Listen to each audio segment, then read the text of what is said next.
A todos y todas, muchas gracias por acompañarnos hoy en este tercer conversatorio del ciclo de conversatorios sobre el COVID-19 que hemos organizado desde la Facultad de Filosofía y Ciencias Humanas, desde el Centro de Investigación de la Facultad y el Grupo de Investigación de Filosofía Política. Antes de empezar, quisiéramos agradecer a nuestro decano, el doctor Rubén Duarte, al doctor Fernando Salinas de la Rectoría Seccional y al equipo de comunicaciones de la Universidad por la gestión y el apoyo para el desarrollo de este conversatorio. En este conversatorio trataremos la temática de los dispositivos de poder en tiempos de pandemia. Hoy contaremos con la participación de dos de nuestros profesores. Primero, el doctor Ricardo Sánchez Ángel, quien es abogado de la Universidad Santiago de Cali, magíster en Filosofía de la Universidad Nacional de Colombia y doctor en Historia de la Universidad Nacional de Colombia también. Actualmente es profesor de la Facultad de Filosofía y Ciencias Humanas de la Universidad Libre, director del doctorado en Derecho de la Universidad y profesor emérito de la Universidad Nacional de Colombia. Sus áreas de interés son los movimientos sociales y la lucha obrera. Por otro lado, tendremos a William Felipe Guerrero, quien es filósofo de la Universidad de los Andes, magíster en Filosofía de la Universidad de los Andes también, y actualmente adelanta sus estudios doctorales en Derecho en la Universidad de los Andes. También es profesor de la Facultad de Filosofía de la Universidad Libre. Sus áreas de interés son la filosofía alemana y francesa contemporánea, especialmente la hermenéutica y la deconstrucción, el psicoanálisis freudiano lacaniano, el feminismo de la diferencia, el posmoderno y el psicoanalítico. Igualmente, el constitucionalismo y la teoría política y filosófica del derecho contemporáneo. También contaremos con la profesora Adriana Ruella, que es profesora de la Facultad de Filosofía de la Universidad, que nos acompañará como relatora, y conmigo, Sergio Bedoya, también profesor de la Facultad. La metodología que tendremos hoy se basará en una serie de preguntas orientadoras que hemos construido junto con nuestros participantes y que enunciaré a continuación. Para dar respuesta a estas preguntas, cada uno de los participantes tendrá entre 3 y 4 minutos para así poder ir adentrándonos en lo que hemos llamado dispositivos de poder en tiempos de pandemia. Cabe recalcar que estas preguntas cubren un espectro bastante amplio. Estas se enfocan desde la experiencia personal que han tenido cada uno de nuestros participantes en el marco de esta pandemia, hasta las distintas perspectivas en las que se pueden analizar los dispositivos de poder en el marco de la misma. Nuestras preguntas serán: la primera, desde su experiencia personal, ¿qué vivencia significativa destaca en estos tiempos de pandemia? 2. ¿Qué panópticos o dispositivos de vigilancia y poder considera han fluctuado o han surgido en estos tiempos de cuarentena en Colombia? La tercera, ¿desde qué perspectivas filosóficas se pueden analizar los dispositivos de poder en el país? ¿Cómo constituyen al sujeto actual? Y 4, ¿usted es optimista o pesimista en relación con lo que será la sociedad colombiana después de que se supere la situación actual? En este sentido, quisiera también recordarles que en nuestra transmisión, acá en la página de Facebook, les dejaremos un link en los próximos minutos para poder registrarse y poder ser confirmados y avalados como participantes de este ciclo de conversatorios. No siendo más, quisiera darle la palabra a nuestro profesor William Guerrero. Buenas tardes, William. ¿Cómo estás? Profesor Ricardo, buenas tardes. ¿Cómo está? Entonces, quisiera de pronto que empezáramos con la primera pregunta. Desde su experiencia personal, ¿qué vivencia significativa destaca en estos tiempos de pandemia? Bueno, gracias Sergio, gracias a la profesora Adriana por la invitación que me extendieron a ser parte pues, del conversatorio. Yo quisiera en primer lugar, más que decir, es un poco hacer algo que podemos llamar una cierta clase de etnografía, cierto resultado de una etnografía con respecto pues, a todo lo que ha pasado y todo lo que nos rodea el día de hoy con respecto pues, a esta contingencia del COVID. Entonces yo quisiera, digamos, plantear una imagen, digámoslo así, con las palabras tratar de imaginarnos algo que es pues común para todos nosotros actualmente. Y es que una vez que se establece el estado de emergencia sanitaria en la ciudad, ¿no? Lo primero que sucede es que la normalidad se ve trastocada. En un primer lugar, una estricta división espacial, ¿no? El cierre natural de la ciudad, la prohibición de salir a los diferentes, a la sabana de Bogotá, ¿cierto? Bajo la amenaza de comparendo y movilización del automóvil, ¿cierto? La división de la ciudad en sectores bastante localizados, ¿sí? Cada sector deberá estar demarcado y vigilado, ¿no? Se deben establecer unas nuevas fronteras claras, visibles, ¿sí? Que nos digan dónde comienzan esos nuevos sectores de emergencia en la ciudad. Se ordena a cada uno que se quede en su casa, ¿sí? Con la prohibición de salir de ella, bajo de nuevo la advertencia del comparendo. Cada familia, cada núcleo familiar deberá acumular sus provisiones, los mercados que entregarán la Secretaría y el Estado tendrán que ser entregados por personas autorizadas bajo estricto control y cumplimiento de los protocolos establecidos de bioseguridad. Los domiciliarios también entregarán suministros cumpliendo estos protocolos, protocolos específicos para ellos, procurando el menor contacto posible. Habrán cuerpos de policías, estarán en los nuevos límites, mantendrán la vigilancia constante, procurarán el cumplimiento de estos decretos y de todas las disposiciones de las autoridades, sean nacionales o distritales, y se necesita que las personas obedezcan de la manera más rápida, eficiente y eficaz posible, ¿no? Las circunstancias así lo ameritan, y por ello la alcaldesa tendrá que recorrer, digamos, sectores de la ciudad manteniendo el orden y los protocolos establecidos que ellos mismos han establecido, hablando de la importancia de sectorizar la ciudad. El mensaje deberá ser supremamente claro. Todo esto está en función del bien de todos, ¿no? Los ciudadanos tendrán que informar su estado de salud, estarán obligados más que nunca a decir la verdad, la veracidad de la información que estén suministrando las autoridades pertinentes, y por ello el registro será completamente permanente, ¿sí? Así se podrá vigilar de manera efectiva la evolución del virus en la ciudad, localizar en dónde están los puntos, digámoslo así, calientes del virus. Y por lo tanto, los grandes mecanismos son los medios virtuales, ¿cierto? Las apps o las páginas de internet donde los ciudadanos registran su información personal, su nombre completo, la cédula de ciudadanía, ¿no? Su sexo, con las personas con las que viven, en fin, una cantidad de información de los ciudadanos.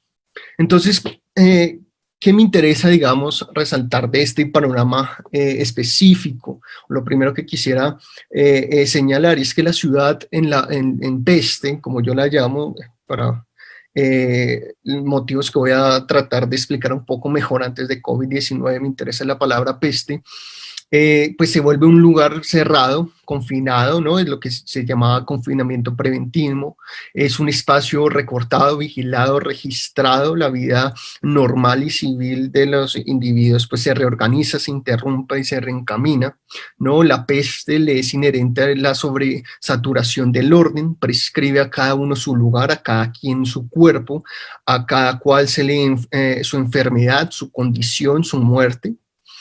Hay un poder que lo regula todo, que está incrustado en las mínimas acciones de los individuos, en lo más íntimo de los individuos, de la vida de los individuos, no solo en lo privado, en lo público, sino también en lo privado.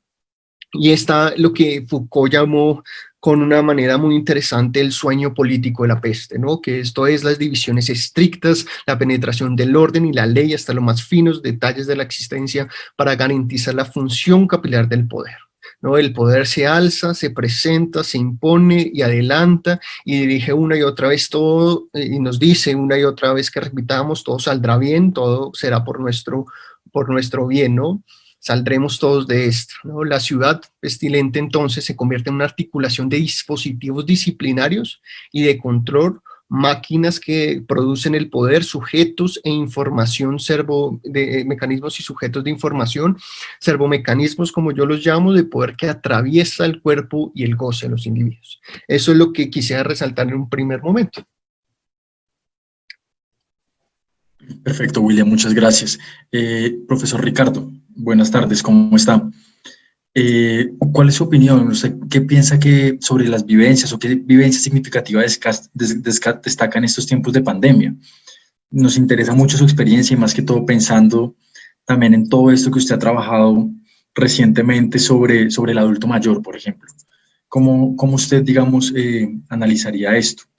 Sí, decía que sin eufemismos, nosotros los viejos. Un saludo muy especial a Adriana, a Sergio, a William y a todos los asistentes.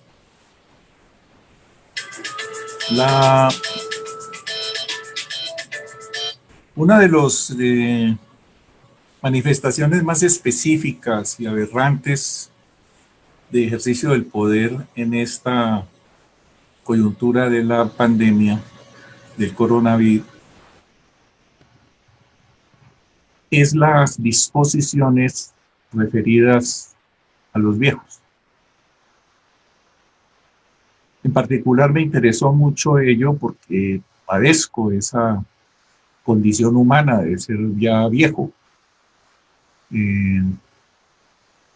Y el tratamiento que se nos ha dado es el de circunscribirnos a minoría de edad, perder la ciudadanía, perder la identidad, abuelitos, perder la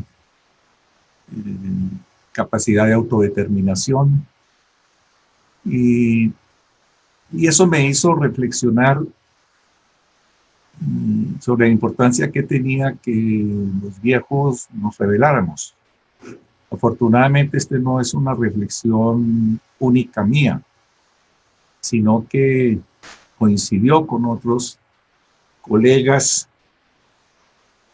que estaban en la misma disposición de hacernos respetar, volver a enfatizar en la importancia del respeto, de la dignidad a los viejos, y convocamos, unos hicieron acciones jurídicas, una tutela que salió favorable contra el gobierno, favorable a nuestros derechos, y otro que fue una movilización en la Plaza de las Nieves de tipo ciudadano que convocó el escritor y cineasta Lisandro Duque y que yo he apoyado.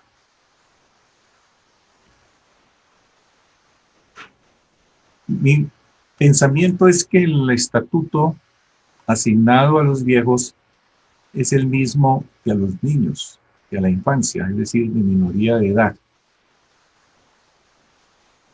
Eso es muy interesante, muy significativo. Los niños también han sido enclaustrados, se los ha sometido a una porción, sabemos que no tan grande y amplia como se pretende presentar, para reemplazar la escuela formal por la teleeducación. Y lo que han producido, me parece, es un fenómeno de distorsión de la personalidad del niño, que conduce a la alienación. La teleeducación terminó en una domesticación, en el embutido de programas ya elaborados, predispuestos, sin generar ningún tipo de investigación, acción con los muchachos, sin educar a los educadores para esa movida tecnológica. Y es una irresponsabilidad la que se ha cometido también con los niños y con la infancia. Me interesa eso como primer elemento, porque los niños y los viejos en su hacinamiento, y la palabra hacinamiento es muy importante, están brutalmente estratificados. Hay viejos de viejos. Viejos miserables en su condición social y cultural y política, desempleados, al garete de los acontecimientos de la pobreza, viejos jubilados, sobreviven, y viejos que tienen mejores posibilidades de defenderse, y otros que están en la parte alta de la pirámide. Esquemáticamente hago referencia a eso. Entonces, la experiencia que yo he vivido está íntimamente ligada a una praxis, a una acción de asumir el reto en mi condición y acompañar esos movimientos, y acompañar esos propósitos. Incluso yo escribí lo que denominé un manifiesto de mi autoría, que lo denominé Vivan los Viejos, que fue publicado por el periódico Un Pasquín que dirige el caricaturista Blado. Ahí recuerdo esta maravilla de verso de Walt Whitman: vejez que se alza magnífica, oh bienvenida, inefable gracia de los días de ocaso. Whitman asume una conducta ejemplar sobre la forma altiva con que el viejo debe autorrepresentarse y asumirse en sociedad. La vejez ha sido destacada en la historia con luces y sombras. Hay quienes le dieron una importancia enorme, como lo recuerda Paul Lafargue en su delicioso panfleto El derecho a la pereza. Él ahí recuerda que en la antigüedad practicaron tratos crueles contra los ancianos, pero curiosamente o en paradoja, era para reivindicar su condición de ancianos. Los indígenas en Brasil mataban a sus viejos como testimonio de amistad, por ejemplo. Los celtas de la Galia y en Alemania, en Suecia, se hacía uso en las iglesias de masas, de grandes garrotes familiares para la ejecución de la pena de muerte de los viejos. Todo esto encubierto en que era para beneficio de la ancianidad. Cuando, como se ve, ahí hay una combinación de crueldad y paternalismo. El paternalismo encubre una actitud de crueldad como dispositivo de poder. Cicerón, el elocuente filósofo romano, escribió en el año 44 a.C., a sus 62 años, para la época era un anciano, el más aclamado de los escritos sobre la vejez, de Senetucte, donde propone una ética, una conciencia, un comportamiento para entender lo virtuoso y feliz de ser viejo, y ausculta sobre cómo abordar la muerte con tranquilidad, preparándose con la filosofía. La vejez como la época del filosofar, por excelencia. Aunque sea un propósito de toda la vida, para Cicerón, esta es la oportunidad grande y la manera de enfrentar la vejez, es decir, como camino hacia la muerte, es filosofar. Tanto la perspectiva de Cicerón como especialmente la de Walt Whitman, el poeta y el filósofo, son un principio de esperanza. Después de todo, también los jóvenes se mueren por enfermedad, crímenes, pasiones y muy especialmente por las guerras, la drogadicción, el alcoholismo, por el abandono, por el suicidio. Montaigne, Michel de Montaigne, se propuso superar la conducta de los extremos y por ello invita a la templanza, la contemplación, la virtud, esa cualidad amena y alegre. Al mismo tiempo incita a divertirse con todos los placeres que la vida depara. La clave es el equilibrio, no es la primera vez que aparece en el pensamiento en los ensayos construye un equilibrio. De Aristóteles, el justo medio, goza de una tradición. El equilibrio que conduce a la conciencia de los límites para conservar la salud, hirviendo. Eso sí, sin soportar la hipocresía ni las mentiras, salvo las mentiras piadosas, digo yo. Hay que evitar el envejecimiento prematuro. Usar la astucia para evitar lo penoso de la edad.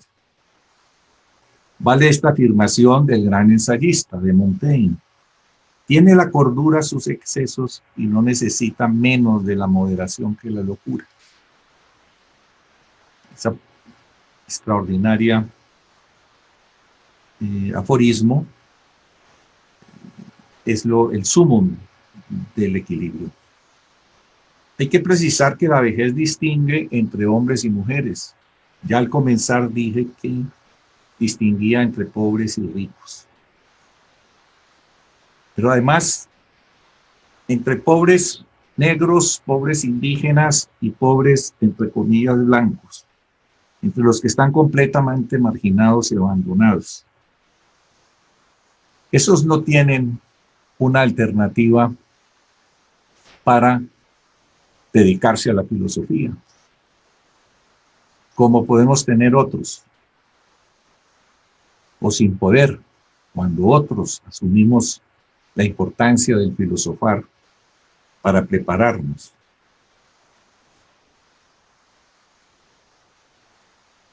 Por eso el filosofar en la vejez, para que no sea egoísta, tiene que ocuparse de la suerte, ocuparse sinceramente de la condición humana de los desvalidos, de los semejantes que no pueden filosofar, y acompañarlos en todo lo que signifique su reivindicación. Norberto Bobbio, el aclamado, tan conocido filósofo italiano, escribió un opúsculo con el mismo título que el libro de Cicerón de Senectute, escrito a los 86 años. Él describe la vejez como un estado prolongado del pasado, una especie de retorno a través de los recuerdos y la memoria del tiempo vivido, un ejercicio de nostalgia. El lente del filósofo de Bobbio, me parece a mí, es más el del escepticismo, cercano al pesimismo que el vitalismo de Cicerón, a quien critica, y el de Montaigne, que se opone a la melancolía a favor del sueño. Soñar y soñar parece ser la consigna de Montaigne. Yo estoy a contracorriente del programa bobbiano y me ha interesado discutirlo y plantearlo por redes y en foros, porque no plantea la transición hacia la acción propia de la edad. Mi creencia es que si en el principio fue la acción, pues al final también debe ser la acción, porque solo se muere cuando ya no deseamos. Con los versos de Horacio 65 a.C., permíteme, oh Apolo, gozar de lo que tengo, conservarte lo ruego mi salud y mi cabeza, y que pueda en una digna vejez tocar aún la lira. Y en esas estoy tocando aún la lira. Ese sería mi comentario al primer planteamiento, Sergio. Perfecto, doctor Rubén. Doctor Ricardo, muchísimas gracias. Bueno, digamos, creo que acá hemos tocado varios puntos supremamente importantes. Por un lado, todo el tema de cómo, o sea, del concepto de pandemia, de peste más que cualquier cosa, y los efectos que se pueden ver sobre las limitaciones del cuerpo y sobre las limitaciones para poder ser algo, digamos. En ese sentido, quisiera que abordáramos ya la segunda pregunta, y es, ¿qué panópticos o dispositivos de vigilancia y poder considera que han fluctuado o han surgido en estos tiempos de cuarentena? Ya hemos mencionado algunos de estos, ya nos hemos aproximado un poco, pero quisiera que ahondáramos un poco más. William, no sé qué tengas de pronto por comentarnos, te escuchamos. Bueno, gracias. Yo antes de responder a la pregunta, digamos específicamente de cuáles son los mecanismos de poder que hay, que efectivamente son mecanismos para mí que son interesantes de la tecnología, ¿no? Los servomecanismos, que es el nombre como lo pretendo, digamos, mostrar. Quisiera hacer un poco digámosle, una observación con respecto a qué se entiende por dispositivos, porque parecería ser que esa palabra es como muy fácil de entender y todo el mundo desde la época en que comenzamos a estudiar a Foucault, pues dispositivo se nos hace bastante claro, digamos, transparente en su significación, cuando en realidad el día de hoy, digamos, con autores como Agamben, están pensando en, bueno, la dificultad en la cual está esta idea del dispositivo. Pues no hay una definición propiamente dicha, más allá de algunas cosas que dijo Foucault en un círculo de psicoanalistas sobre qué es la definición de dispositivo. Entonces, digamos que me interesa un poco a un autor, a un psicoanalista, digámoslo así, pero que viene también desde la filosofía, argentino, que está en México, que se llama Néstor Bronstein, y él propone, digamos, que hay que hacer algo así como una especie de genealogía del concepto de dispositivo, pues no siempre es clara. Entonces, digamos, yo propongo como 4 momentos específicos en la historia de la filosofía, un poco, hacer un poco esta genealogía del concepto, o 4 lugares donde posiblemente podemos llegar a entender qué es eso del dispositivo. Y yo creo, como Bronstein, que hay un lugar muy interesante que es Heidegger en 1957, que nos está diciendo mucho en la relación entre los dispositivos, ¿no? El saber y la técnica moderna, lo que él llama, pues, todas sus reflexiones sobre la esencia de la técnica, como lo llamaba, o como se encuentran en esos escritos del 50 de Heidegger. Y entonces ahí digamos que hay una cosa muy interesante que creo que vale la pena entenderlo, y es que Heidegger, a partir de toda esta diferencia entre la técnica antigua, clásica, y la técnica moderna, él hace una distinción entre el dispositivo, que es lo que llama Gestell, ¿sí? Que es donde están todos los dispositivos, y hace una diferencia o una aclaración que este dispositivo grande, enorme, general, funciona por medio de instrumentos tecnocientíficos. ¿Sí? Digamos que el dispositivo siempre, en cierto sentido, y es lo que me interesaría, digamos, señalar, es que funcionan instrumentos específicos que son tecnocientíficos y que tienen ese matiz que le interesa a Foucault, que es los discursos, el saber que se producen sobre la población o sobre casos específicos. Estos, digamos, instrumentos tecnocientíficos se pueden llamar el día de hoy gadgets o aplicativos, ¿no? Es muy común el día de hoy para muchas personas que estamos utilizando, digamos, diferentes aplicativos para movernos en esta pandemia, ¿no? Inclusive, pues, una de las grandes propuestas del gobierno, tanto el de Claudia López como el gobierno nacional, pues sacaron una app en torno a la pandemia. Entonces ahí es lo que me interesa, qué es lo que me interesa o qué es lo interesante ahí de Heidegger sobre el dispositivo. Y la otra característica, y es que en este dispositivo que propone la técnica moderna, lo que hacemos es disponer los entes, no hacerlos aparecer, lo que llamaría Heidegger el develamiento, ¿sí? De manera determinada, ¿no? Cumpliendo los deseos calculadores y estratégicos de los sujetos del hombre, ¿no? Ahí no dejamos aparecer, digamos, en la jerga heideggeriana al ser como le es, sino que lo hacemos aparecer como a nosotros nos interesa que aparezca, ¿no? La naturaleza nos interesa que aparezca de cierta manera, ¿no? Como producción de energía, dijo Heidegger, en torno a la energía atómica y bueno, y todo lo que está en su época. Entonces eso es una de las cosas interesantes que nos propone Heidegger. Hay otro momento que es un poco ya en 1970 en el movimiento francés, y es el señor Althusser, ¿no? Con los aparatos ideológicos del Estado, ¿no? Y es la idea de que el Estado está pensado como un enorme aparato, ¿no? Que organiza y regula dispositivos ideológicos, técnicos y represivos. ¿Sí?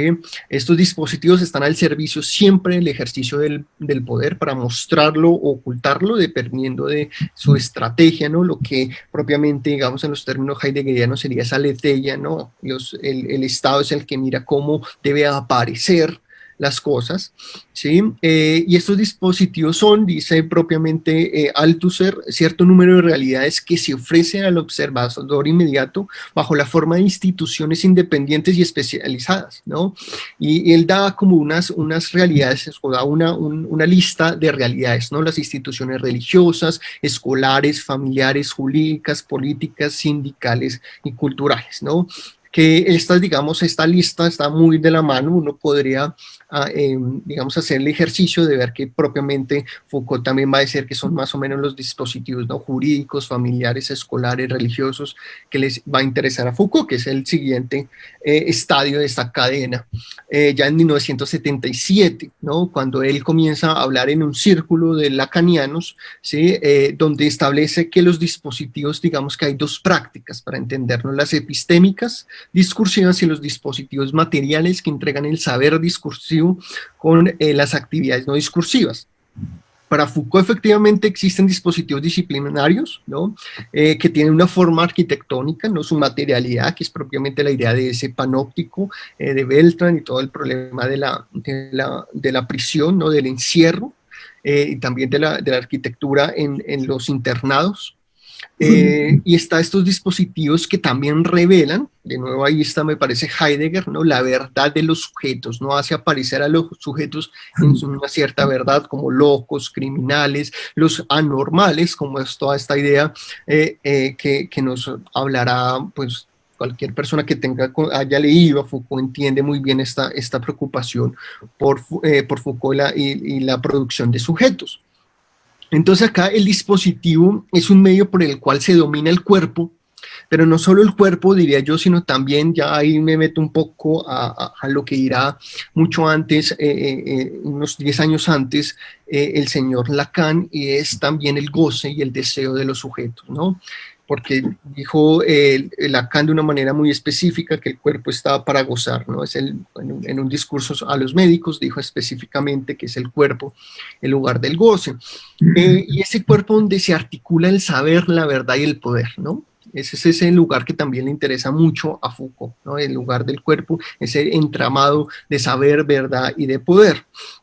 Entonces, para Foucault, en especial, y ahí viene el punto que me interesa, es mostrar que estaría, digamos, tres niveles o tres formas de entender el dispositivo. El uno es un conjunto heterógeno de discursos e instituciones que están siempre amalgamadas.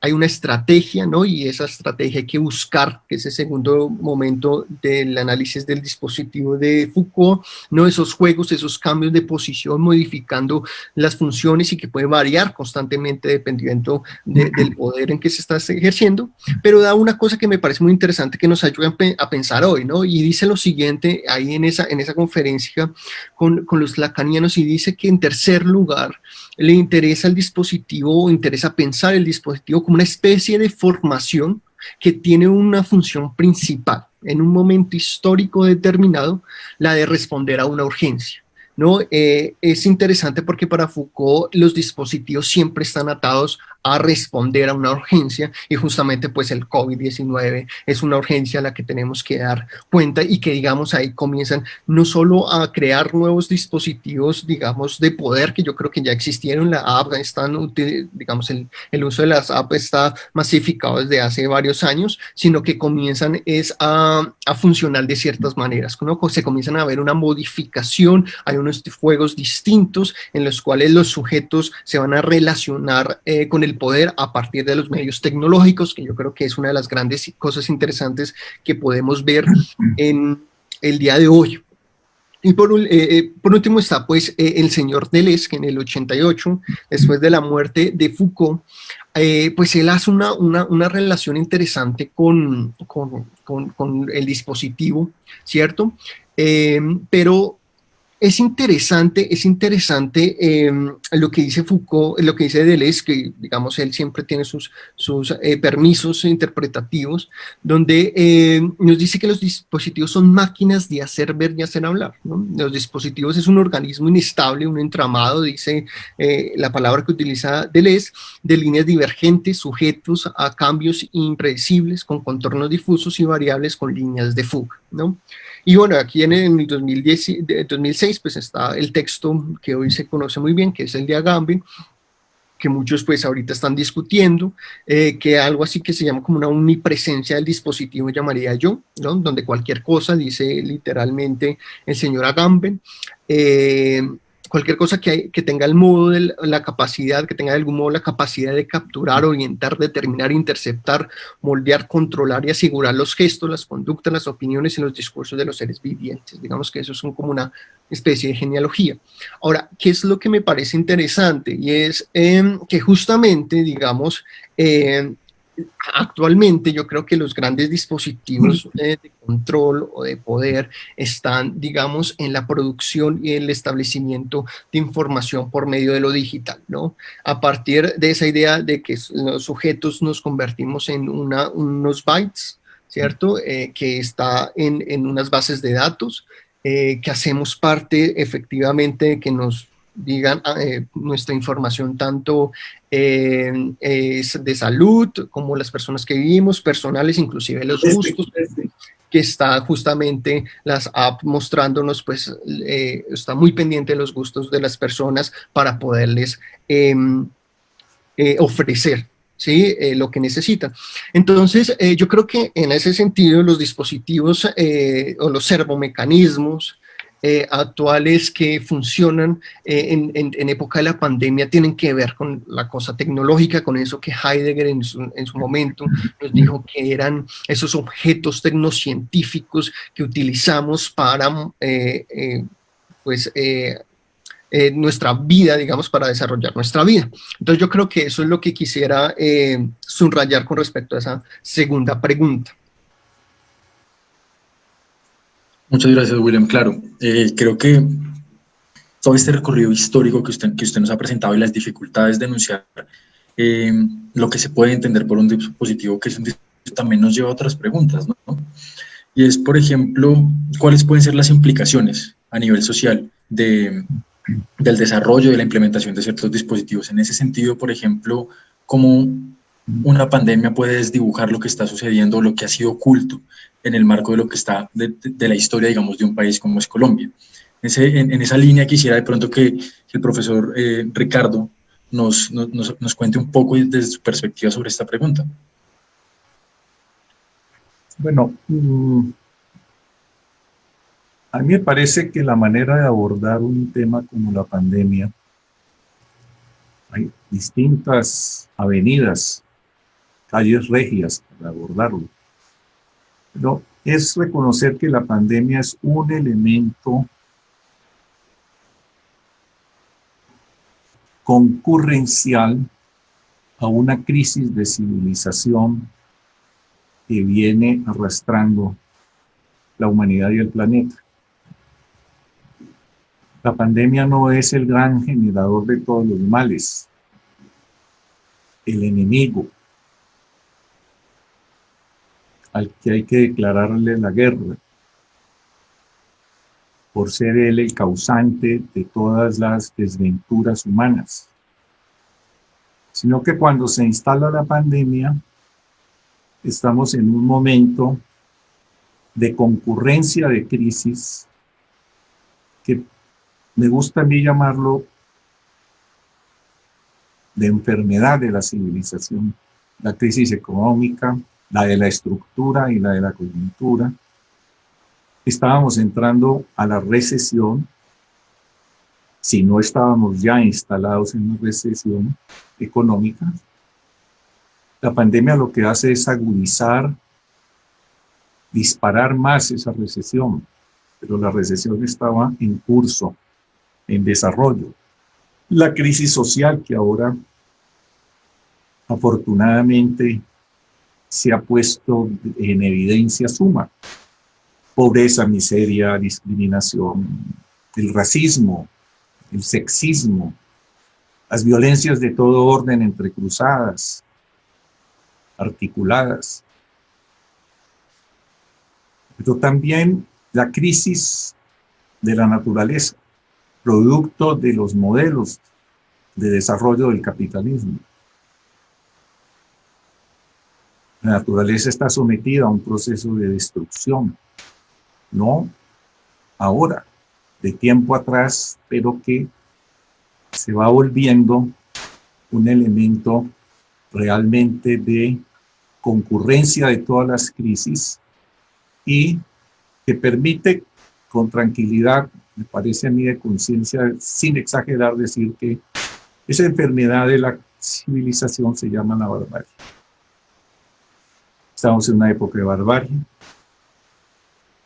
Filosóficamente eso había sido pensado, teóricamente esto había sido pensado. Marx habló de una barbarie en el capitalismo. Engels, Rosa Luxemburgo planteó el dilema famoso, socialismo o barbarie.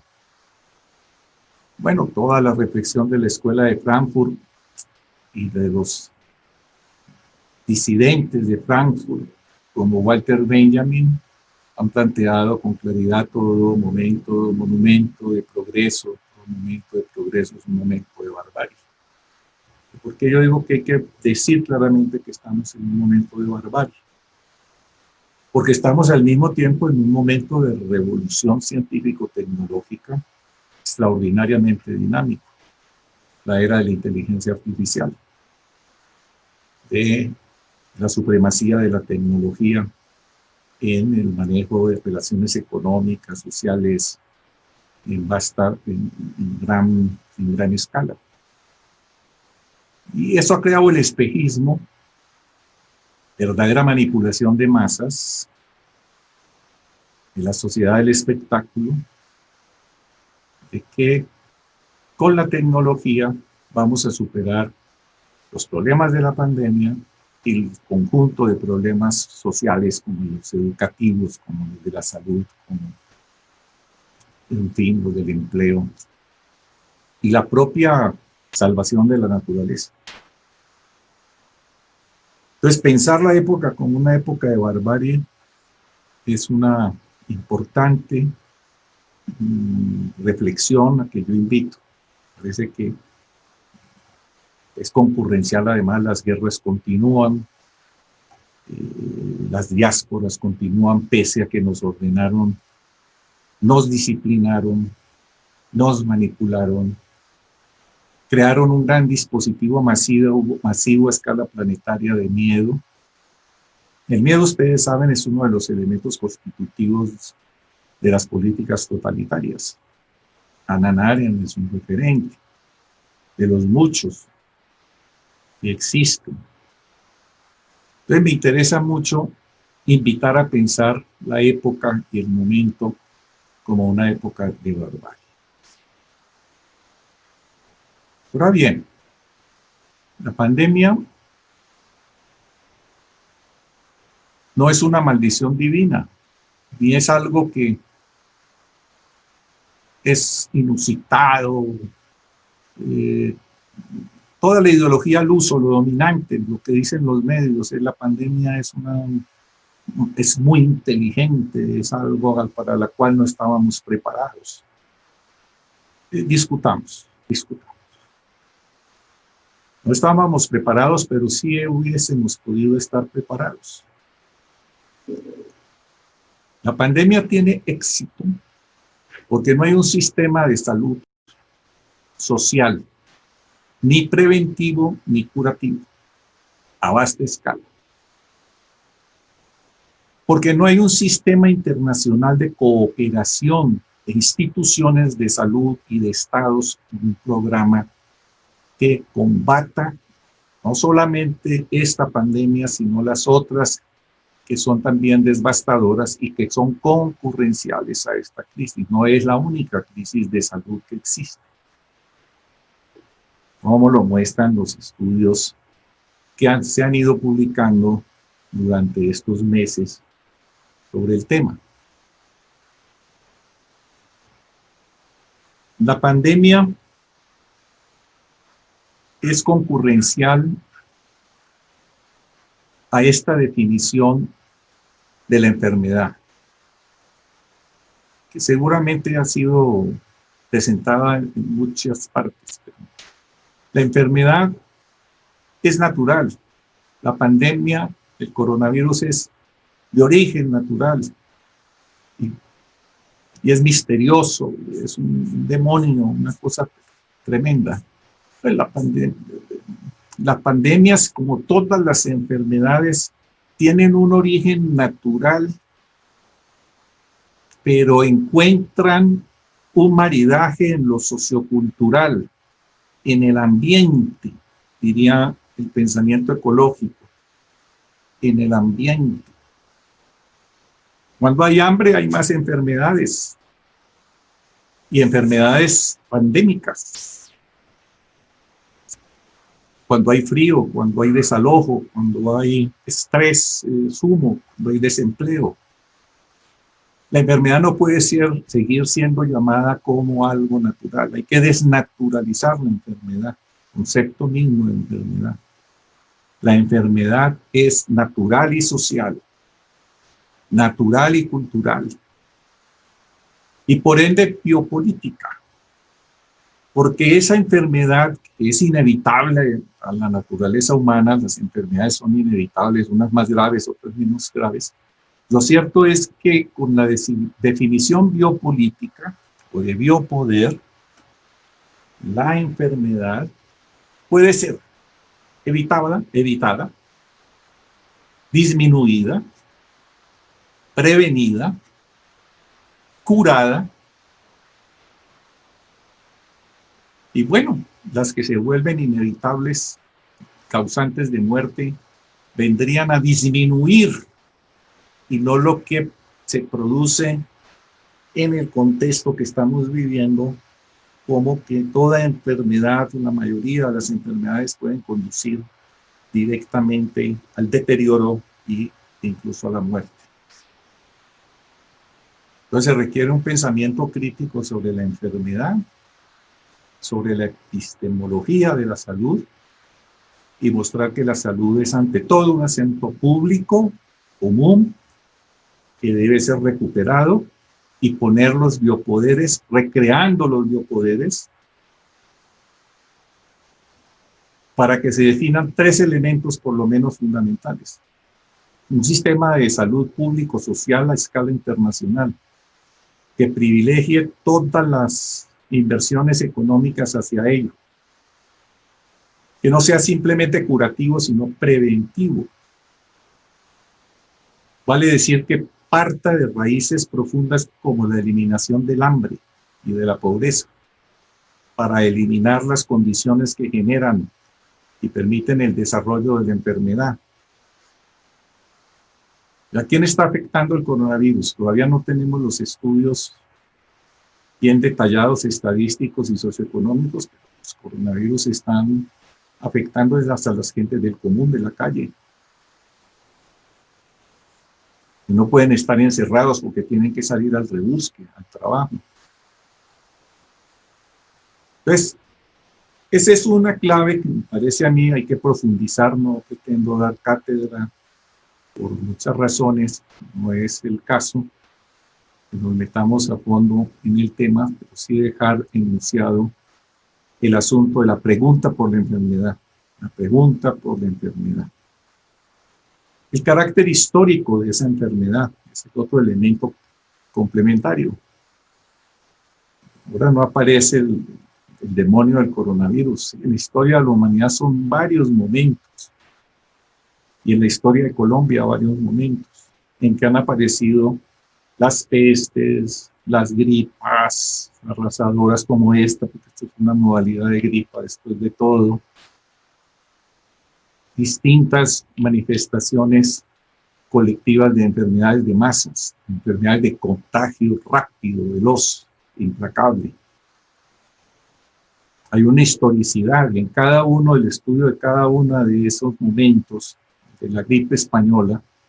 La gripe española fue la más brutal de todas, 80 millones, 50 millones, y pasó desapercibida en los textos de historia. Por curiosidad me he puesto a repasar las historias del siglo XX más afamadas, o algunas de las más afamadas, dejémoslo así, o las historias de la Primera Guerra Mundial y todo, y en varias de ellas ni siquiera figura la peste española, que es 1917, 1918, 19, que mientras la guerra produce, la Primera Guerra Mundial, alrededor de 10, 12 millones de muertos.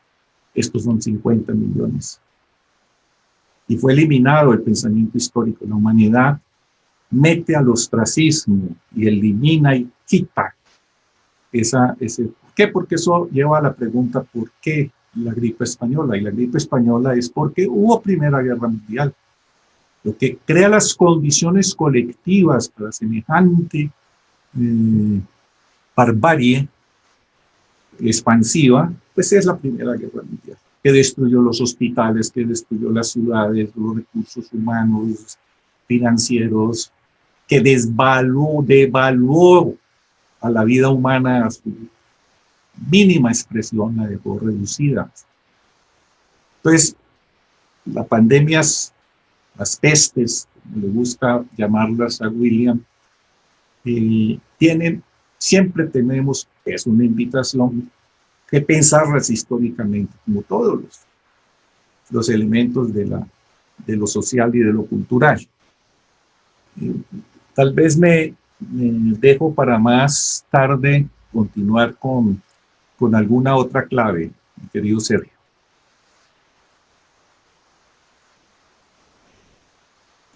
Muchas gracias, profesor Ricardo. Bueno, antes de seguir con la próxima pregunta, quería recordarle a quienes nos están acompañando hoy que hemos dejado en los comentarios un link para registrarse y poder certificar por parte del Centro de Investigación la participación en este ciclo de conferencias.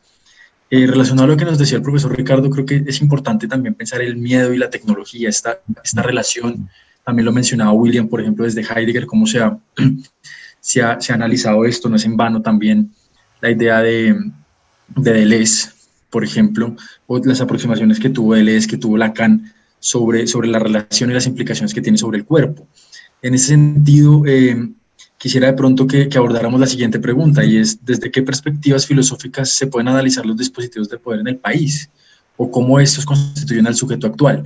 Creo que hemos visto varios nombres, varios autores, varias corrientes, que por ejemplo William nos ha presentado, que nos pueden otorgar herramientas para esto, ¿no? Entonces, en este sentido, William, quisiera cederte la palabra, gracias. Bueno, yo creo, digamos, es interesante la discusión.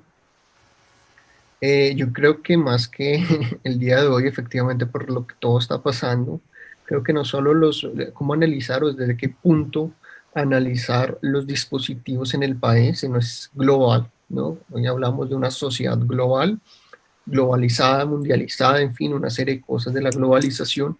Yo creo que efectivamente, pues, analizar los dispositivos del país también implica, pues, los dispositivos globales, ¿no? Y hablando en términos muy específicos, pues, esta idea que nos propone o esta experiencia de la globalización que nos viene por el Internet, ¿no? Donde todos estamos interconectados independientemente del lugar en el que estemos, ¿no? En el lugar físico en el que estemos.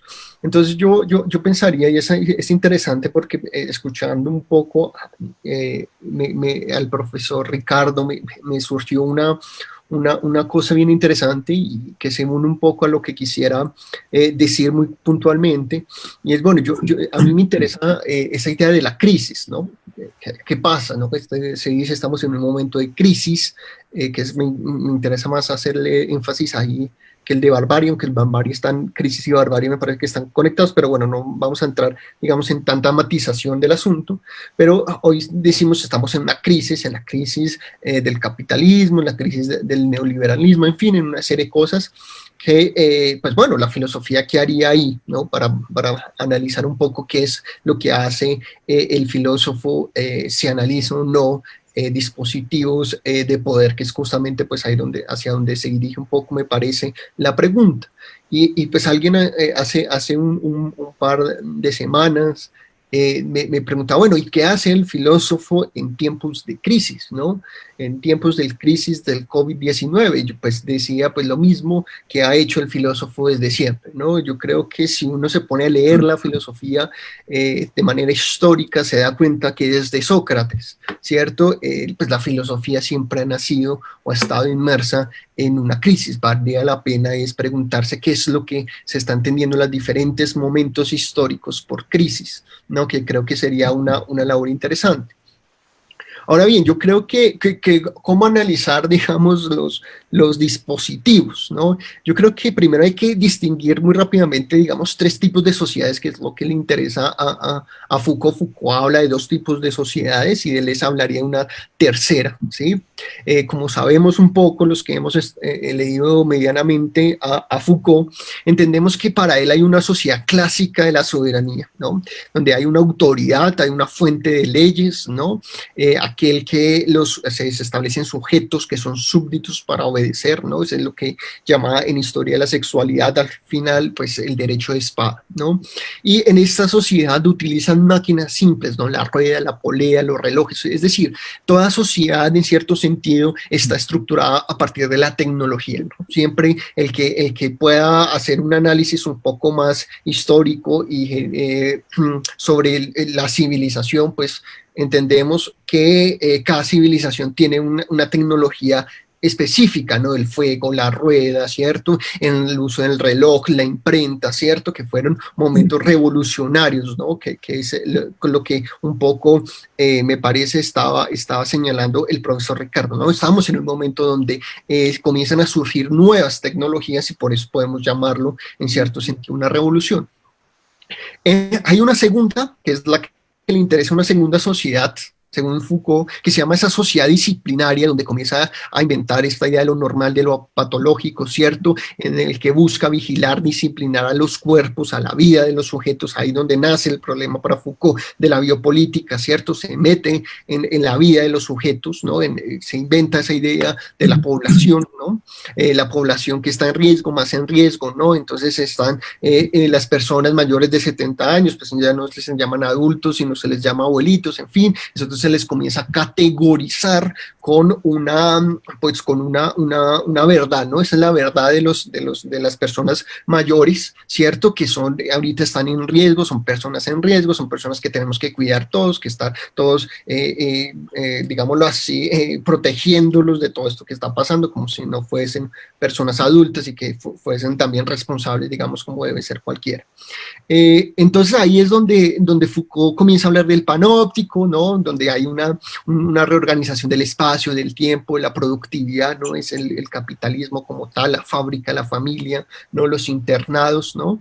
Y acá ya comenzamos a tener, digamos, una cosa muy interesante, que es que las máquinas comienzan a ser cada vez más relevantes para el ser humano, ¿no? Porque permiten potencializar la fuerza del cuerpo para generar ganancia, es decir, hay plusvalía, ¿no?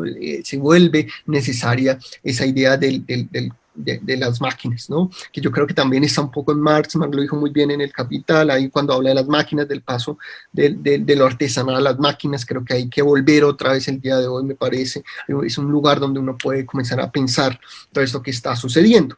Y luego está Deleuze, que Deleuze en su última, digamos, conferencia pública, él habló justamente de una sociedad de control, que es un poco distinta a la sociedad disciplinaria. Yo creo que esa es la sociedad en la que nosotros estamos. Según Deleuze, son los dispositivos de las sociedades de control que siempre están hablando en números, ¿no? Deleuze dice que no son necesariamente binarios, yo diría que sí son binarios, ¿no? Es la idea de los bits y los bytes, que es lo que es interesantísimo, y toda esta idea de los algoritmos, que son fundamental para los mercados. Para cualquier cosa se necesita, digamos, ahora un algoritmo, ¿no? Esta minería de datos, que es fundamental también y que está ahora de moda como una de las grandes, digamos, carreras que estudian ahora, ¿no? Esa minería de datos que se necesita. Entonces, en ese sentido, lo que dice Deleuze es que hay un lenguaje numérico, ¿no? Hecho de cifras, ¿no? Donde no solo hay acceso a la información, que es interesante, sino producción, digamos, que es el punto fundamental, es que hay producción de esta información. No hay índices, hay encuestas, no hay tendencias, ¿no? Como uno lo ve en las redes sociales, Twitter tiene unas tendencias, eso funciona con una serie de algoritmos, ¿no? Y los individuos se vuelven así dígitos, ¿no? Las masas son muestras, ¿no? Y datos públicos, ¿no? Y mientras que pues los individuos se vuelven bytes, ¿no? Entonces acá comenzamos a ver que hay una utilización de las máquinas informáticas virtuales, ¿no? El Internet se vuelve fundamental. La pregunta que haríamos nosotros es, en todo este aislamiento, ¿no? En este confinamiento en el que nosotros nos encontramos, ¿qué hubiera pasado si no tuviéramos esta herramienta que tenemos Internet? No estaríamos en estas, ¿no? El Internet se vuelve algo fundamental, ¿no? Esta máquina, esta tecnología digital que es fundamental para la información, ¿no? Que está a nuestro alcance, ¿no? Entonces, es justamente ese lugar de sociedades donde uno debería comenzar a pensarlo, ¿no? En la sociedad del control. Yo creo que es ahí donde uno puede verse que en las ciudades pestilentes, ¿no? Hay características de tres tipos de sociedades, ¿no? Hay obviamente esta sociedad de control que es la que vivimos, pero sigue habiendo, por ejemplo, esta sociedad disciplinaria, ¿no? Como lo mostraba al comienzo, de esta idea de segmentar a la población, ¿cierto? Esta idea efectivamente de controlar y vigilar que las personas estén haciendo lo que tienen que hacer para prevenir el contagio del COVID-19, ¿cierto? Entonces, digamos que no es que una sociedad desaparezca para darle paso a otra, sino que siempre queda un rastro, ¿no? Hay unas ciertas modulaciones, frecuencias, para utilizar, digamos, esa imagen que me parece espectacular de Deleuze, ¿no? Quedan ciertas resonancias de las diferentes sociedades en un paso a otro, ¿no? Y yo creo que es ahí donde tendremos que uno analizar al momento de entender y de comprender esta idea que llamamos dispositivos en tiempos del COVID.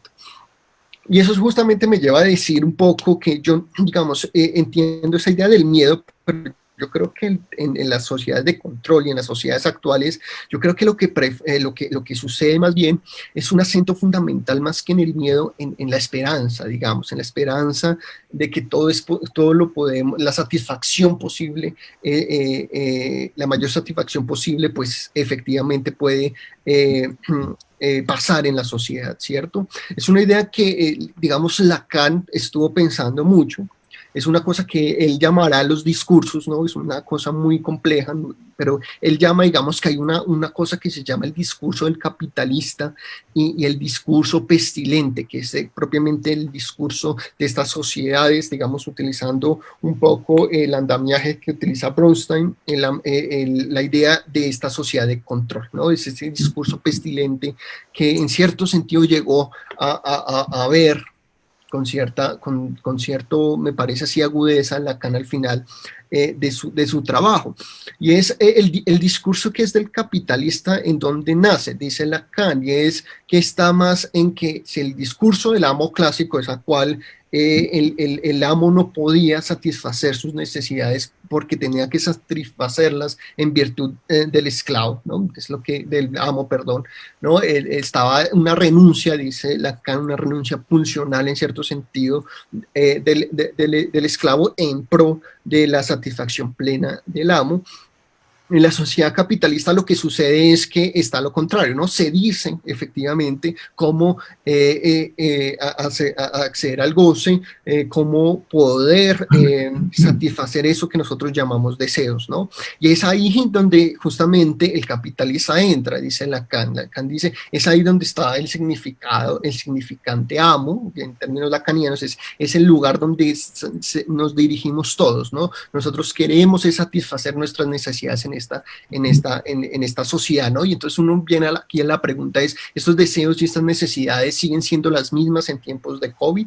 ¿No? Justamente muchas de las cosas que uno comienza a ver es que efectivamente todas estas restricciones ataca con esa, o va en contravía con esa noción de ese deseo que tienen las personas de salir, ese deseo no solo de salir, sino de hacer esas cosas que no podían, ¿no? De todos esos discursos o esas ideas ideas que están sucediendo de por qué estamos abriendo las iglesias y por qué no estamos abriendo, por ejemplo, los bares, ¿no? Hay una gente y todo un movimiento que está diciendo, bueno, vamos a sostener que necesitamos los bares, es parte fundamental de lo que nosotros somos, de lo que nosotros deseamos, en fin, ahí comienza una serie de estructuración del deseo, diría Lacan, en donde se comienzan a chocar, ¿no? Y comienzan a entrar, digamos, en contravía de modulaciones con ese poder que nos está atravesando a todos.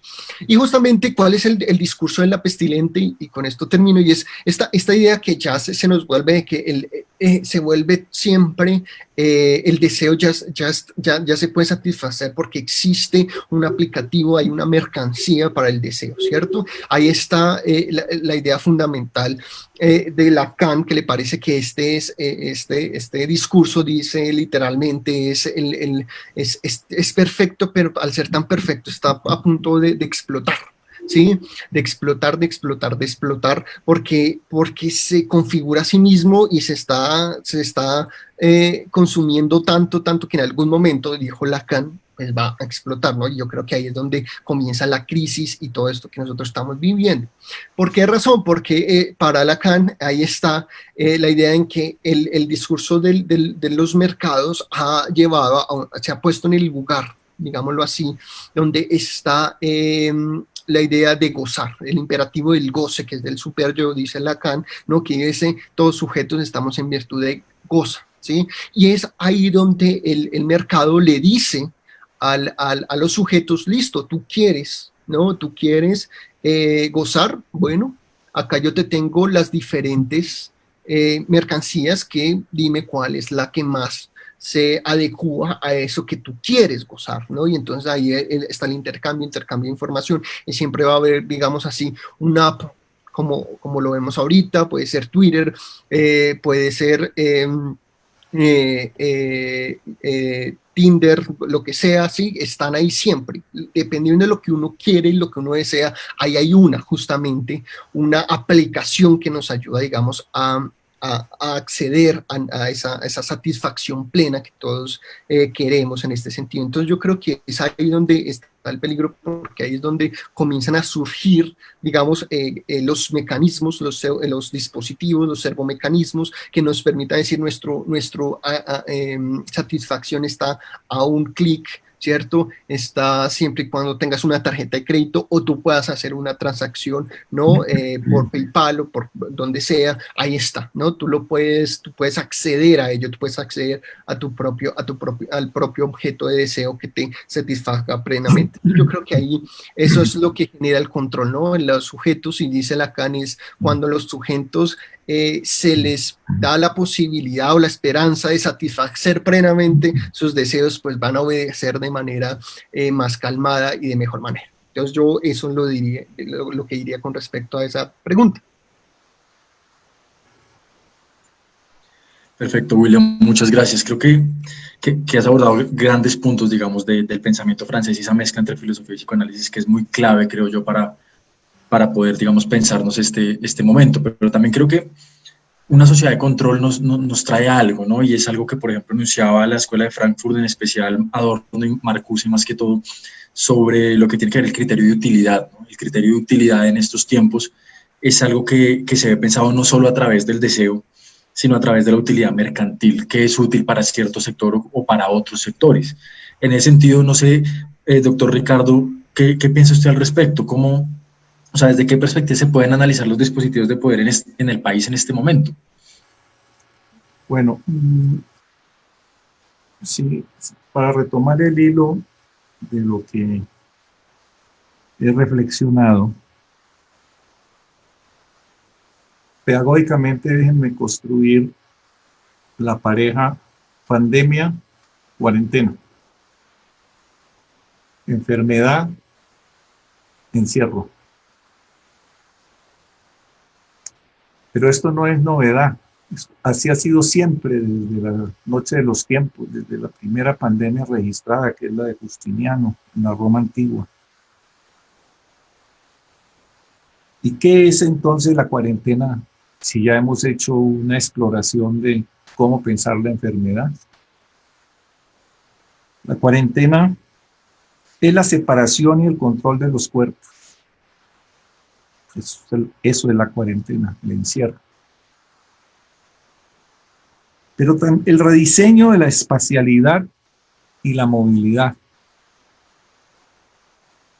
La cuarentena es un mecanismo de orden social y control cultural, pero es por excelencia el territorio del estado de excepción. Su finalidad manifiesta es proteger al conjunto de la población encerrándola, pero su esencia es el uso liberticida del biopoder. Esa es la definición que yo asumo para pensar el carácter del encierro contemporáneo, de la pandemia, para defendernos de la pandemia. Por supuesto que las cuarentenas se hacen necesarias como mecanismo defensivo, pero solo a condición de que sean estrictamente temporales y que se produzca un reordenamiento de la participación del común, de la democratización de las decisiones políticas. ¿Qué ha sucedido? Hemos asistido estos meses a la triste situación de que millones y millones de personas en el mundo entero han sido enclaustradas. Pero ese no es tanto la novedad. La novedad es que no se ejerció ningún tipo de resistencia. Fue un enclaustramiento consentido, un enclaustramiento asumido, un enclaustramiento voluntario. No hubo un átomo de resistencia. No hubo una pregunta colectiva del por qué tenía que tener esas características el encierro. Y eso remite a la pregunta por la servidumbre voluntaria, que se hizo en el 1500 Lavoisier, en su opúsculo de la servidumbre voluntaria. Esa situación de aceptación voluntaria del dominio del otro.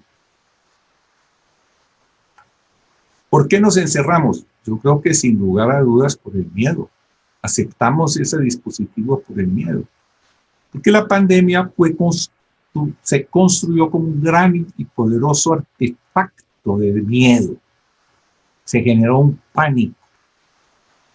Se expandió un rumor de mass media con falsas noticias en que o te encierras o mueres.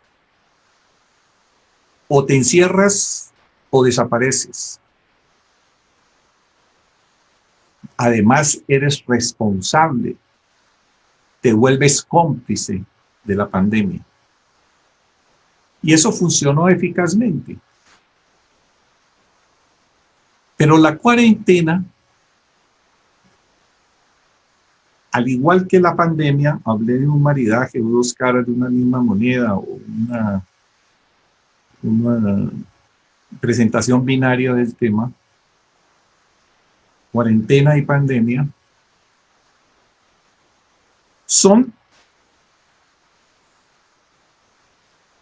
fueron magnificados, se convirtieron en el espectáculo de la sociedad contemporánea.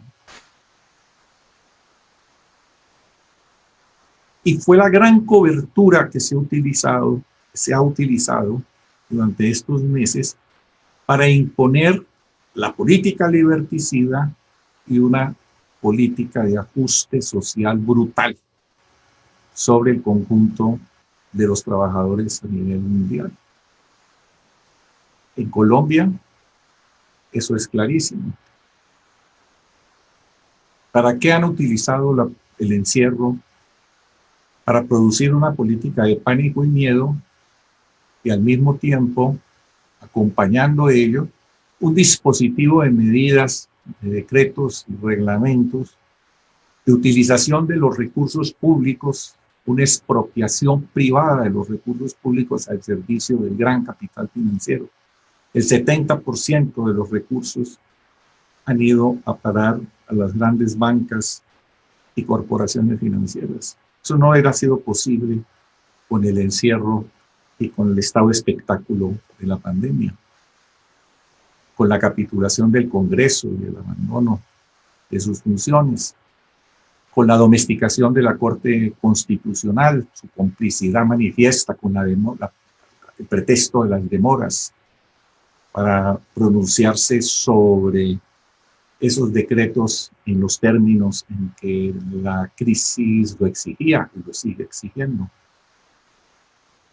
Entonces estamos ante un régimen liberticida extremo y estamos ante un régimen de dictadura económica en medio de la balumba presidencial de que habló Miguel Antonio Caro en su momento. La balumba presidencial es la expedición de decretos al día a día, a la carta, y con ellos ir creando una articulación de medidas económicas y de orden público feroces. Se ha perdido la conciencia de lo siguiente. Toda esta lectura sobre la situación de la sociedad contemporánea, el debate suele dejar de lado lo siguiente: la unilateralidad no es buen consejero analítico, no es una perspectiva sabia. Dejar el tema en que la situación que estamos padeciendo es de barbarie, en la cual el progreso forma parte de esa barbarie. Dejar el tema en que la pandemia logró crear una situación de miedo generalizada y construyó unos artefactos liberticidas y de domesticación a gran escala, no completa el aspecto.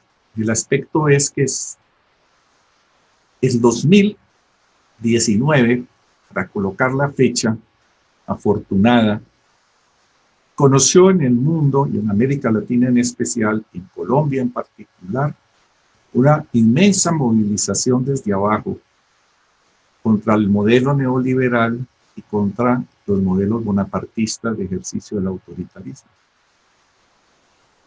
Y ese es un elemento extraordinario. Se explayó una resistencia que fue muy general. Seguramente los que estamos aquí participamos con simpatía,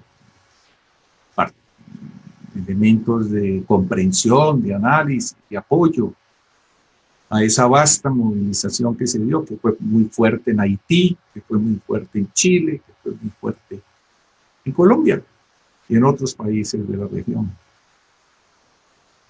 La pandemia, la cuarentena, acabó con esa movilización, o mejor, corrijo, preciso, metió en el congelador esa efervescencia, solo rota de manera magnífica por la rebelión negra contra el crimen, contra el autoritarismo, contra la brutalidad policial en los Estados Unidos, contra el racismo, a la cual hemos asistido todas estas semanas anteriores, cuya magnitud ha sido muy sana para la moral de la humanidad, de su conciencia, y que no se limitó a Estados Unidos, sino que afortunadamente rebotó en Francia, en Inglaterra, en otros países de Europa e incluso en Australia.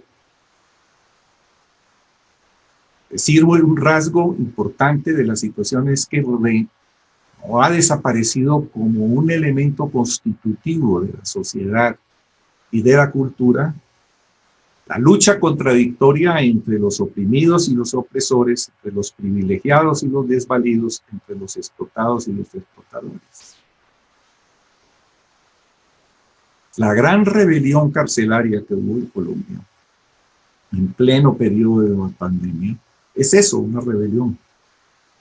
¿Contra qué? Contra el liberticidio, contra el dispositivo violento, que significa el sistema de hacinamiento y en sí el carcelario despótico existente en Colombia. Hay unas resistencias en los indígenas, unas resistencias en los viejos y hay unas resistencias en los jóvenes que están represadas y están, creo que se van a poner en movimiento en algún momento. No es una ofensiva ni una jaque mate a la dominación y sus elementos instrumentales, pero sí es una manifestación de una resistencia colectiva en la cual el pensamiento crítico debe articularse, el pensamiento crítico debe alimentar. Requerimos un vasto movimiento de pensamiento crítico que ayude con la racionalidad, tan de capa caída la racionalidad, que hay que recuperarla como un legado, apropiarnos de ella, por supuesto, de manera plural y crítica a los elementos de la época, a lo que estamos viviendo. Siempre las ideologías dominantes venden la idea de la salvación. La gran ideología política y religiosa que es el cristianismo, el catolicismo, nos ofrece la ciudad de Dios sobre la ciudad terrena. La salvación estamos convocados para la salvación en la ciudad de Dios. Y por lo tanto se justifican todos los padecimientos en la ciudad terrena. Y para articular ello, estamos sometidos al imperio de la furia, de la amenaza, del miedo, de la deidad suprema. El dominio de los dioses y del Dios en las religiones monoteístas es el dominio de un paternalismo brutal, paternalismo pero brutal. El implacable castigo al que no obedezca. El miedo lo que busca es interiorizar, reproducir, mantener, perpetuar la desgraciada conducta de la obediencia, de la obligación en oposición a la sana conquista del ejercer los derechos y las libertades. Entonces, la manera como se rompen y se romperán estos dispositivos de dominación está en mirar lo que suceda y sucede en el tejido social y cultural, en la circulación de las ideas y de los pensamientos, que es lo que rompe la cárcel a la que estamos metafóricamente hablando sometidos en la actualidad. Diría eso para completar lo que usted ha planteado, Sergio. Muchas gracias, doctor Ricardo. Bueno, antes ya de terminar esta sesión de hoy, quisiera que me respondieran de pronto en un minutico cuál es su percepción de lo que puede ser Colombia, lo que puede ser el mundo después de esta crisis. ¿Cómo vamos a poder superarla? Si la vamos a superar, ¿cómo creen ustedes que puede ser, digamos, el mundo después del COVID? Ahí en un minuto antes de finalizar. Bueno, yo diría simplemente que más allá de prever, porque creo que sería como no tenemos una bola de cristal, yo creo que hay que más bien entender los lugares en los que igual están los riesgos de lo que está aconteciendo.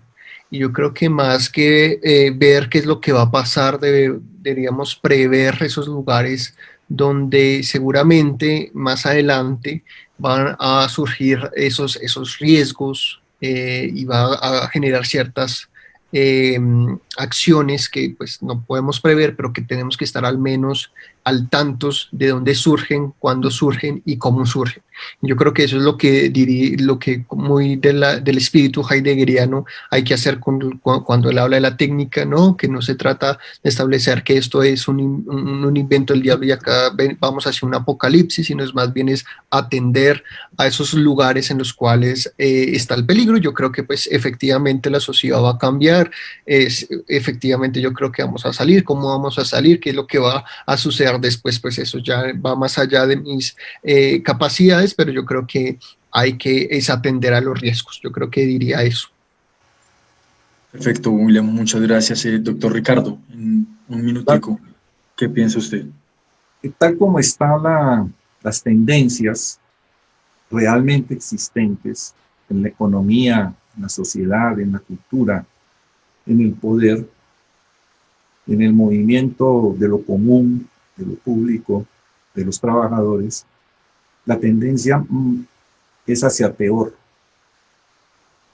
Saldremos peor de esta crisis. Pero no ese no es un vaticinio. Quiero es equivocarme. Ojalá me equivoque.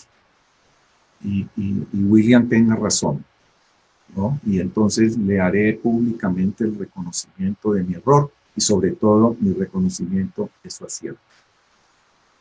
Yo soy un luchador, un optimista, y por lo tanto apuesto a que hay que contrariar esa tendencia. Y eso no se contraría sino fundando una idea de existencia basada en el ejercicio de la libertad, y la libertad significa lucha. Tenemos que conquistar, en el sentido más profundo, reconquistar, nosotros que estimamos la filosofía como un quehacer permanente, no solo de trabajo, sino de la vida misma, darle a la libertad todo el contenido emancipatorio que ella requiere, que ella tiene. Liberar la libertad de las cárceles de la norma, de las limitaciones y domesticaciones, de su asesinato permanente en el liberticidio. Entonces hay que contrariar lo dominante, lo existente. Eso remite a la pregunta por la técnica. ¿Qué hacemos con la técnica? No hay que demonizarla. Hay una parte de la técnica que sí hay que demonizar.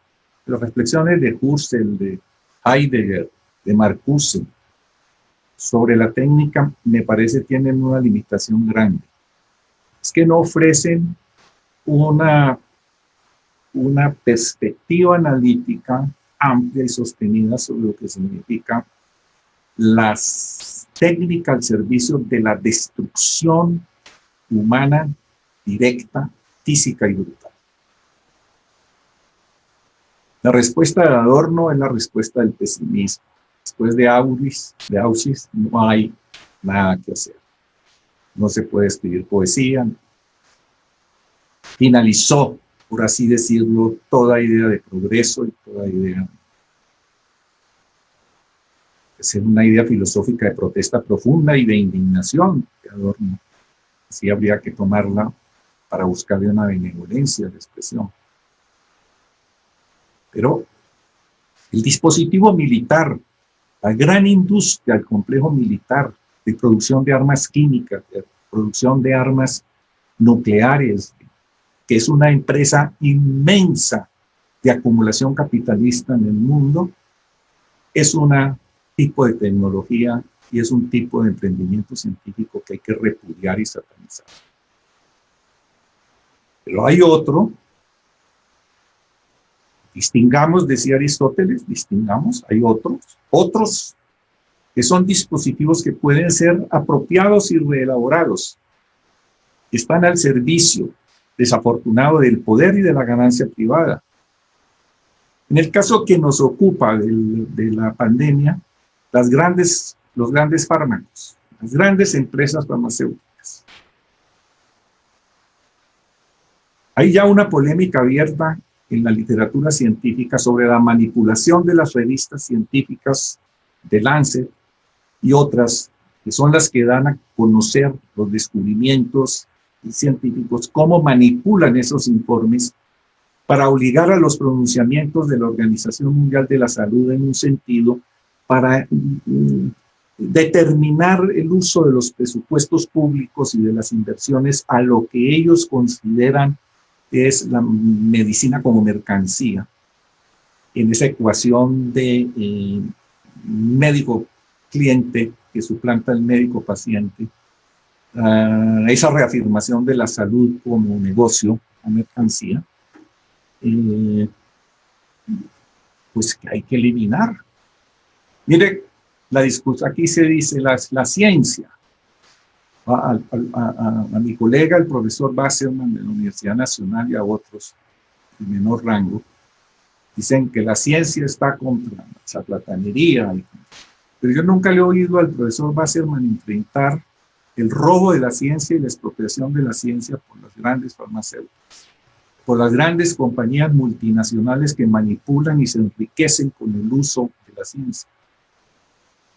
Y eso hay que interrogar, no podemos dejar crear una ideología de la ciencia, un cientifismo, para evitar los pensamientos alternativos y los pensamientos críticos. Y con una idea de ciencia total, una suficiencia cuando hablan estos colegas redonda de lo que es la ciencia. A la ciencia hay que entrarle por muchos lados, la pregunta por la ciencia. No solo desde el punto de vista de su impacto en el mundo de la vida, el desencantamiento del mundo de que habló Weber, sino cuál es su razón instrumental. ¿Cuál es la razón instrumental? Y entonces, apropiarnos de la revolución científica y de la sociedad de la inteligencia en forma creativa, eso exige un cambio en relaciones sociales de poder y en una comprensión de la cultura para el común. Es todo un programa y que ojalá tengamos oportunidad en otros foros de dialogar más ampliamente sobre eso. Un foro por la pregunta, por la técnica y la revolución científica es un buen tema de debate. Gracias. Muchas gracias, profesor Ricardo. Claro que sí, sería un tema bastante interesante para abordar próximamente. Bueno, se nos ha acabado el tiempo. Quisiera agradecerle al doctor Ricardo, a William, por sus intervenciones y su gran disposición para aportarnos hoy en un tema tan fundamental como el que tenemos ahora. Igual quisiera pues agradecerle a todos por habernos acompañado hoy en este tercer conversatorio del ciclo de conversatorios sobre el COVID-19 que hemos organizado desde la Facultad de Filosofía y Ciencias Humanas y desde el Centro de Investigación de la Facultad. Y quisiéramos también agradecer a nuestro decano, el doctor Rubén Duarte, nuevamente al doctor Fernando Salinas y al equipo de comunicación de la universidad. Nos veremos en el próximo conversatorio en el que trataremos todo lo relacionado a una temática muy pertinente que es feminismo en tiempos de COVID. Muchas gracias y nos vemos pronto.